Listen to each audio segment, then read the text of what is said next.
Assalamualaikum warahmatullahi wabarakatuh. Perkenalkan, saya Akmal Zidan Abdillah dari kelas 2C.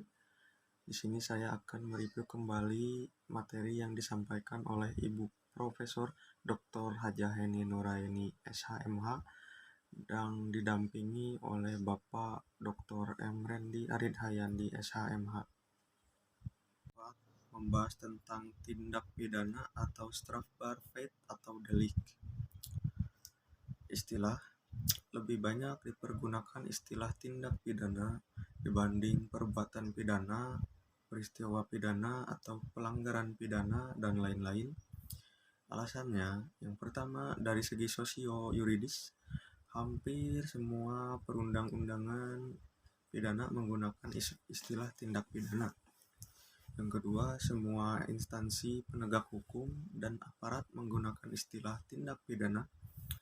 Yang ketiga, para mahasiswa mengikuti tradisi dan kebiasaan menggunakan istilah tindak pidana dibanding perbuatan pidana.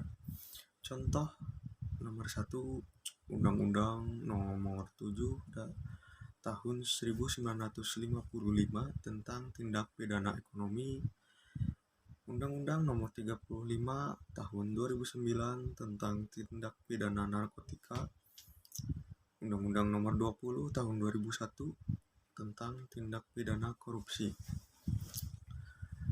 Lalu ada pengertian tindak pidana yang merupakan pengertian yuridis yang berbeda dengan istilah kejahatan atau perbuatan jahat. Dilihat dari isinya, terdiri dari perbuatan pidana atau criminal act. Yang kedua, pertanggungjawaban pidana atau criminal responsibility atau criminal liability. Terdapat pandangan yang memisahkan pengertian antara perbuatan pidana dan pertanggungjawaban pidana atau dualistis. Pandangan yang menyatukan pengertian pidana dan pertanggungjawaban pidana atau monistis. Pada akhirnya, baik dualistis maupun monistis mempunyai tujuan yang sama, yaitu pidana. Unsur-unsur tindak pidana ada unsur objektif dan subjektif. Unsur objektif yang pertama, perbuatan, kelakuan. Kedua, akibat yang menjadi syarat mutlak dari delik.